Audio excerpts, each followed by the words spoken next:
darnos permiso. Hoy estamos listos aquí para un programa más de esperanza en tiempo de crisis, para que nuestro corazón siempre se llene de la gloriosa esperanza que Dios tiene para nosotros a través de su palabra.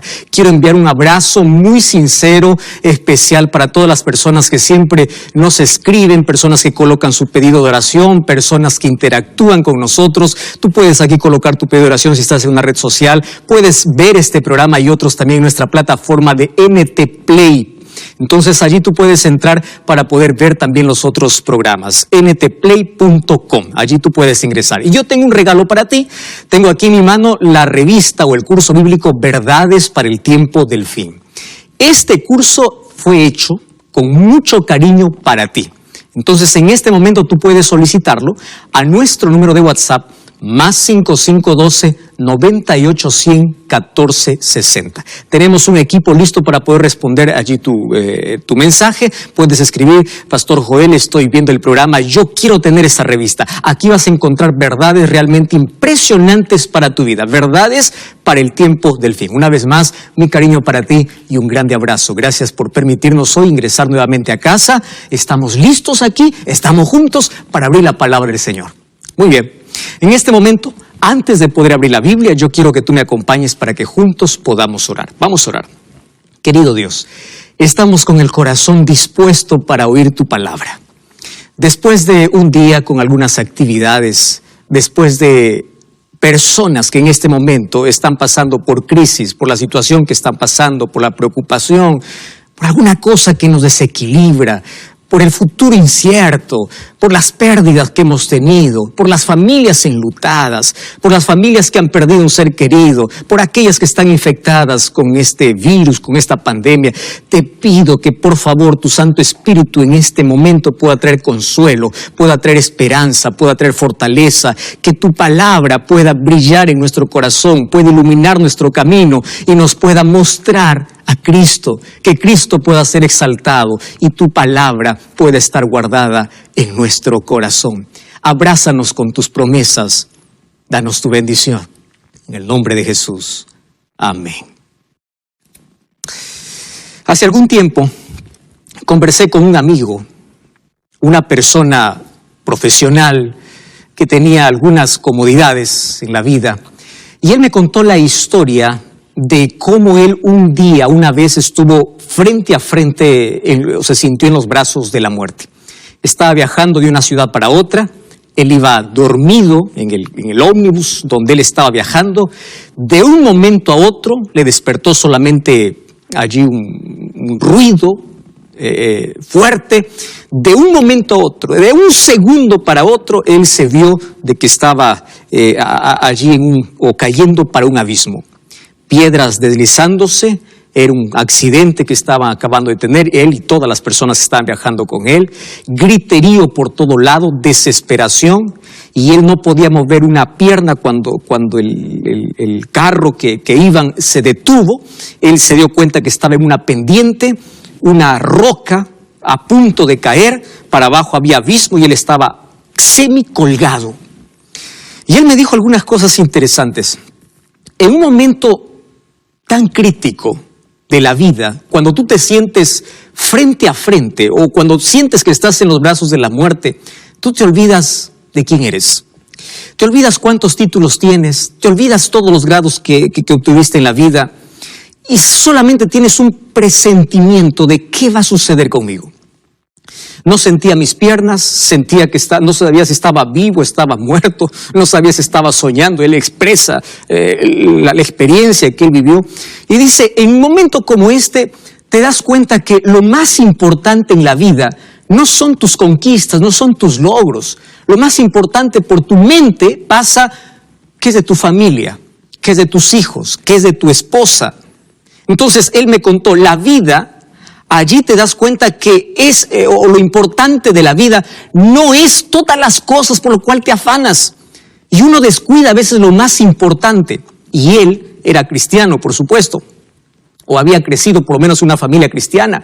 Y por mi mente pasó, me decía él, dos cosas. O estoy salvo o estoy perdido. ¿Valió la pena vivir?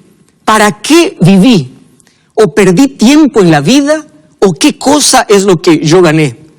Y él me hizo recordar cómo alguien también me ha contado una experiencia similar y me decía lo siguiente: pastor, la vida sin Dios es una vida donde uno da vueltas y vueltas y vueltas sin rumbo. No sabe a dónde va a llegar. Tanto así que si llega la muerte, te estremece. Si llega alguna cosa que te separa de tus conquistas, de tus logros, de tu dinero, que te separa de aquello que te hace sentir seguro, te hace sentir tan indefenso, te sientes en el vacío y sientes que no viviste para nada. Porque finalmente la vida al final se resume: ¿estoy salvo o estoy perdido? Eso es todo. Y a veces uno va por la vida pensando que lo más importante es el dinero, lo más importante es el poder, lo más importante son las cosas de este mundo, cuando al final de la vida lo más importante es: ¿estoy salvo o estoy perdido? Y una de las cosas que nunca voy a olvidar, lo que él me decía es: la vida sin Dios es dar vueltas y vueltas sin rumbo, sin saber a dónde va a llegar, sin saber cuál es tu destino. Y tenía mucha razón, porque el apóstol Pablo ya nos hablaba en el libro de Colosenses capítulo 1, versículo 16, que la vida necesita tener un propósito. La vida tiene sentido cuando tiene propósito, y solamente tiene propósito cuando tú sirves a Dios. Dice el versículo 16, por Él fueron creadas todas las cosas, los que hay en el cielo, lo que hay en la tierra, visibles e invisibles, tronos, dominios, principados, potestades. Todo fue creado por medio de Él y para Él. ¿Me estás escuchando, Francisco? Fuiste creado por Dios y para Dios. Eulogio, estoy hablando para ti.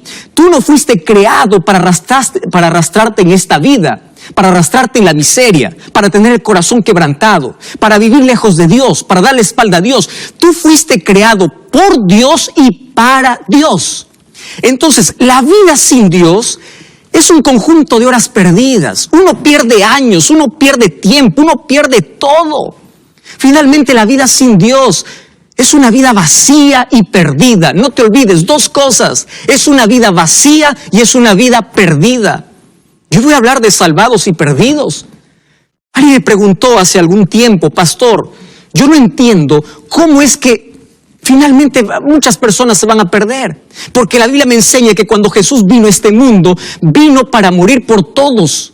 Entonces, ¿cómo si es que su sangre es suficiente para salvar a todos? ¿Por qué hay muchos que se van a perder? Es que Dios no puede romper tu libertad. Es que la sangre de Cristo tiene poder solamente cuando tú lo aceptas. Cuando tú rechazas el sacrificio de Jesús, estás perdido. No importa las obras que hagas, no importa los títulos que tengas, el poder que tengas, la riqueza que tengas. Sin Cristo estás perdido. Y déjame explicarte de una manera muy breve cómo en la Biblia presenta el asunto de salvación. La Biblia me presenta que Jesús en la cruz pagó la pena del pecado, mi culpa, la condenación. Esa es la primera P, la pena del pecado. Cuando acepto el sacrificio de Cristo, Él me justifica. ¿Qué significa me justifica? Él me hace justo, me acepta como hijo suyo, pero a partir de allí empiezo a caminar con Dios. Y cuando yo camino con Dios, Dios me libra del poder del pecado. ¿Me estás escuchando, Julia? ¿Me estás escuchando, Rodrigo? Del poder del pecado. Lo que antes me gustaba hacer, Dios va transformando mi carácter, mis gustos. Mi vida se está colocando en armonía con la voluntad de Dios. Primero en la cruz me libró de la pena del pecado. Después me libra del poder del pecado. Pero Cristo va a volver. Y cuando vuelva a esta tierra, Él me librará de la presencia del pecado. Como para no olvidarnos, aquí tenemos las 3 P's, ¿verdad? Primero, me libra de la culpa del pecado, de la pena del pecado. Número 2, me libra del poder del pecado. Y número 3, me va a librar de la presencia del pecado cuando Él venga. Pero yo tengo que aceptar su sacrificio, yo tengo que caminar con Él para que un día Jesús me pueda transformar. Pastor, ¿qué significa que me va a librar de la presencia del pecado? Hoy tú y yo somos pecadores. Nuestra naturaleza es pecaminosa.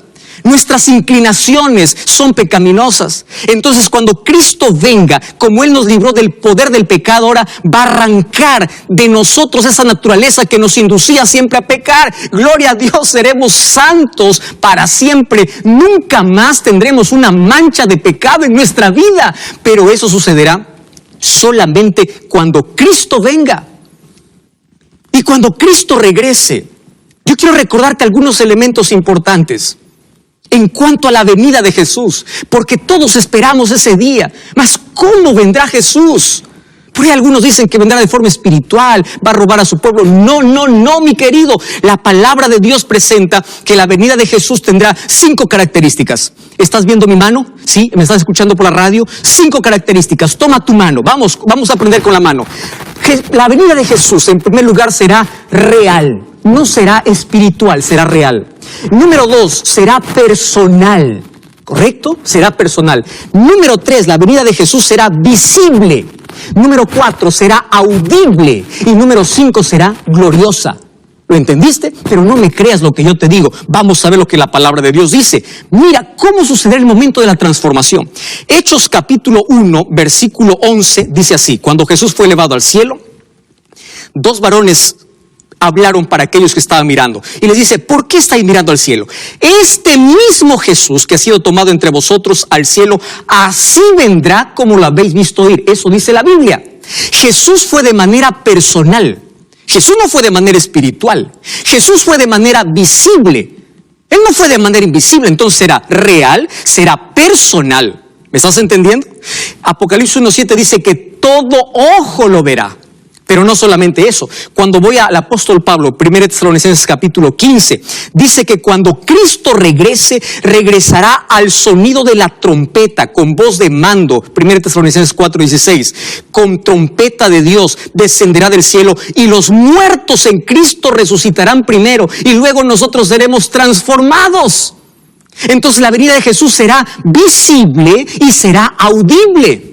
Y cuando voy a Mateo capítulo 25, versículo 31, dice que cuando Jesús venga en su gloria y todos los ángeles con él, se sentará en su trono de gloria. Entonces, si vienen todos los ángeles, no es secreto. La venida de Jesús será gloriosa. ¿Me estás entendiendo? Entonces, Cristo quiere que tú estés preparado para ese evento. Nuestra mayor emoción no ha llegado. ¿Tú crees que ya te emocionaste porque tienes un título, porque tienes riqueza, porque tienes familia, porque te casaste? Sí, eso causa muchas emociones, pero la mayor emoción de la vida aún no ha llegado. Será el momento glorioso cuando nos elevemos para recibir a Jesús en el aire. Y ahora quiero contarte para ti, ¿qué cosa va a ocurrir cuando Jesús venga? Esto yo lo conozco como las 5 R's, ¿correcto? Como para que nunca te olvides. Las 5 R's que va a acontecer cuando Jesús regrese. La primera R, cuando Jesús regrese habrá resurrección. ¿Me entendiste? Cuando Jesús regrese habrá resurrección. ¿Quiénes van a resucitar? 1 Tesalonicenses 4:16 dice que aquellos que murieron en Jesús resucitarán. No todos los muertos resucitarán. Jesús habló en Juan 5:29 de 2 resurrecciones. La primera resurrección sucederá cuando Cristo regrese. ¿Quiénes resucitan? Los sepulcros de aquellos que durmieron o que murieron creyendo en Jesús serán abiertos. Y cuando saldrán sin defecto. Querido, esta es nuestra mayor emoción. Tú podrás volver a ver a tu padre, a tu hijo, a tu madre. Tú podrás volver a ver a las personas que ni siquiera te dio tiempo de despedirte. La tragedia llegó a tu vida, te arrancó un ser querido, mas un día resucitarán. Dios volverá del polvo de la tierra a esas personas que murieron creyendo en Él, pero ya glorificados, sin un defecto físico. Y nosotros seremos transformados para ir al cielo. La primera R es la R de resurrección. La segunda R es la R de reencuentro. Esto me encanta. ¿Por qué reencuentro? Yo sueño que Jesús venga, porque yo ya tengo muchos familiares que hoy no están conmigo. Tengo mi padre que ya falleció. Tengo abuelos que fallecieron. Tengo familia que no está. Y si tú ya te diste cuenta, aún los momentos más felices de la vida no son tan felices, porque en las reuniones familiares siempre hay una silla vacía que pertenece o que perteneció a alguien que ya no está más con nosotros. Prepárate para ese reencuentro. Un día volverás a abrazar a ese ser querido, pero el mayor reencuentro será con Jesús. De ese Jesús que tanto nos dio esperanza. Y Apocalipsis capítulo 8, versículo 1 me da una revelación importantísima. Dice que cuando se abrió el séptimo sello habla de la venida de Jesús, se hizo silencio en el cielo como por media hora. ¿Qué cosa está diciendo Apocalipsis? Apocalipsis es un libro profético. Y aquí una media hora en profecía significa 7 días, significa una semana. Quiere decir que una semana demorará este glorioso encuentro entre la venida de Jesús para llevar a los salvados para el cielo. En profecía, un día equivale a un año. Y aquí dice que media hora equivale a 7 días, a una semana. ¿Por qué silencio en el cielo? Porque todos los ángeles vienen. Todos están esperando la orden del Padre. Vamos a recoger a nuestros hijos, vamos a traerlos para casa. Ellos están sufriendo mucho, las tragedias, el mundo está pereciendo. Es hora de volver. Y Jesús vendrá. El mayor reencuentro no solamente será con nuestros seres queridos, el mayor reencuentro será con Jesús. ¿No te emociona saber eso? La tercera R es la R de la recepción. La Biblia dice en Mateo 25 que Jesús dirá: venid benditos de mi Padre. ¿Te imaginas aquella mesa de bienvenida? ¿Te imaginas aquel abrazo con los ángeles? ¿Te imaginas aquel abrazo con Jesús cuando tengamos que mirar sus heridas, las huellas que todavía, las marcas que están en sus manos, que costó nuestra redención, porque sus manos fueron clavadas para que tú y yo hoy tengamos derecho a entrar a ese reino? Ese reencuentro, esa recepción será gloriosa. La cuarta R es la R de respuestas. Porque hay muchas cosas que aquí no entendimos. Pero tú sigue perseverando por fe. Aún en las mayores crisis, que no desmayes, no te desanimes, levanta la cabeza. Aún cuando no tengas evidencia, sigue confiando en Dios. Cuando la noche sea más oscura, sigue confiando en Dios. Cuando todo esté yendo para abajo, sigue confiando en Dios. Porque un día lo que no entiendes en esta tierra, entenderás en el cielo. Y el libro de Apocalipsis capítulo 20, versículo 1 en adelante, dice que nosotros, o los salvados, en el cielo tendrán potestad para juzgar. El apóstol Pablo también en 1 Corintios decía que vamos a juzgar. ¿Juzgar para qué? Escúchame lo que te voy a decir. Una de las actividades que harán los redimidos en el cielo, después de esa recepción maravillosa, será analizar los casos de todos aquellos que se perdieron. ¿Por qué? Por una razón simple. ¿Sabes cuál es la razón? Porque en la eternidad no habrá un rastro de duda de la justicia de Dios. En el cielo habrá muchas sorpresas. ¿Por qué personas que aquí aparentemente estaban perdidas están en el cielo? Y personas que aquí aparentemente estaban salvas estarán perdidas. ¿Y por qué? Porque aquellos que están salvos se arrepintieron. Mas aquellos que parecían buenos solamente parecían. Era solo un maquillaje espiritual. Era solo un sepulcro blanqueado por fuera. Pero no era sincero, no colocó su vida en armonía con la voluntad de Dios. Entonces allí nos daremos cuenta de la justicia de Dios. Nadie tendrá duda de aquel que se perdió por despreciar tantas oportunidades que Dios le dio. Querido, el cielo es tu lugar. Ese es nuestro lugar. Fuimos creados por Dios y para Dios. Y Él dijo: voy a volver. Y yo quiero llevarte, pero no puedo quebrar tu libre albedrío. Por eso Dios te hizo un ser inteligente. Y la mejor manera de usar tu inteligencia es usar bien tu libertad para elegir a Jesús. ¿Estás entendiéndome? Usa bien tu libertad para tomar buenas decisiones. Y la mejor decisión es vivir al lado de Jesús. ¿Quiénes estarán en el cielo? Apocalipsis capítulo 3, versículo 21, dice así. Mira lo que dice la palabra de Dios. El que venciere se sentará conmigo en mi trono, así como yo he vencido y me he sentado con mi Padre en su trono. ¿Quién es un vencedor? No es aquel que vence con su capacidad.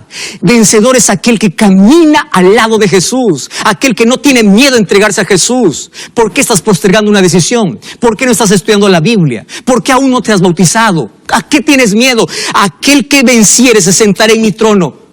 ¿Qué tiene que vencer? Mira el versículo 20. Yo estoy a la puerta y llamo. Si alguno oye mi voz y abre la puerta, entraré a él. Jesús en Mateo capítulo 23, versículo 27 dice: Jerusalén, Jerusalén. Puedes colocar allí tu nombre. ¿Cuántas veces te llamé? ¿Cuántas veces quise salvarte? Roberto, Rodrigo, José, Carlos, Juan. ¿Cuántas veces te llamé? Ignoraste mi voz. Toqué la puerta de tu corazón. Tú no quisiste abrir. Rechazaste mi gracia. Ahora acompáñame para la última R, porque esta R es impresionante. Apocalipsis capítulo 21, versículo 4. Mira lo que dice la palabra del Señor. Vi un cielo nuevo y una tierra nueva. El primer cielo y la primera tierra pasaron y el mar no existe más. Acabaron todos los problemas. Y si vamos a para el capítulo 20, dice que después de 1000 años, mira qué cosa es lo que sucede. Versículo 5. Los otros muertos no volvieron a vivir hasta que se cumplieron 1000 años. Bienaventurado el que tiene parte en la primera resurrección. Claro, porque la segunda resurrección solamente es para condenación. Versículo 9, subieron sobre la anchura de la tierra, rodearon el campamento de los santos, la ciudad amada, y descendió fuego del cielo y los consumió. El diablo que los engañaba fue lanzado en el lago de fuego y azufre, donde está la bestia y el falso profeta, y serán atormentados para siempre. Cuando dice para siempre, está hablando de consecuencias eternas. Ahora, préstame atención lo que te voy a decir ahora. Después de 1000 años en el cielo, dice que la nueva Jerusalén desciende a la tierra. Quiero que imagines conmigo, por favor, esa escena. La nueva Jerusalén, la santa ciudad, está descendiendo del cielo. Y se levantan todos aquellos que echaron su suerte con Satanás. Satanás los engaña que todavía pueden conquistar esa ciudad. Y préstame atención, todos se levantan como un solo ejército para poder guerrear, para poder pelear. Y es allí donde desciende fuego del cielo para acabar al diablo y sus ángeles. Préstame atención. El fuego no fue diseñado para el ser humano, fue creado para el diablo. Por favor, no eches tu suerte con él. No permitas que él tenga el control de tu vida. Ahora préstame atención. Cuando desciende la ciudad, habrán dos grupos. Un grupo dentro de la ciudad, otro grupo fuera de la ciudad. Mi pregunta es, ¿dónde estarás tú? ¿Dónde estaré yo? ¿Dentro o fuera de la ciudad? Para estar dentro de la ciudad hay un solo camino, que es Jesús. Hay una sola verdad, que es Jesús. Hay una sola puerta, que es Jesús. Es hacer la voluntad de Dios, no mi propia.